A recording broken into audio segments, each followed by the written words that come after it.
জামাতের সভাপতি summer doctor, ওনার বাড়িতে প্রচুর পরিমাণ খাদ্য অধিদপ্তরের চাউল আছে। উনি ওই চাল বিক্রি করতেছে সাধারণ মানুষ থেকে। আমাদের প্রশ্ন হলো যে এই চাল বিক্রি করার তো কোনো প্রশ্ন আসে, যেহেতু এটা সরকারি চাল, খাদ্য অধিদপ্তরের চাল, এটা তো মানুষকে আল্লাহর রাস্তা দেওয়ার কথা। তাহলে ওনারা কেন মানুষের এই আল্লাহর রাস্তা দেওয়ার চাল, মানুষ গরিব দুঃখী অসহায় মানুষের চাল ওনারা বিক্রি করতেছে? এখানে কিছু সরকারি চাল জব্দ করা হয়েছে। জব্দ করার পরে আমরা আসার পরে আমরা এই যে স্মার্ট বাজার ডেলি শপ একটা কার্ড খাইছে। এই কার্ডটা আসলে সরকারের কোনো অনুমোদন নাই, কিছু নাই।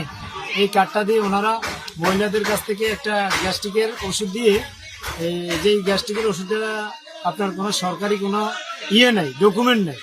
12 টাকার ওষুধ 60 টাকা নিছে, আর এই কার্ডটা দিছে।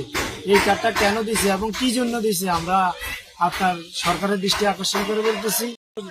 জামাতের সভাপতি সামার ডাক্তার, ওনার বাড়িতে প্রচুর পরিমাণ খাদ্য অধিদপ্তরের চাউল আছে।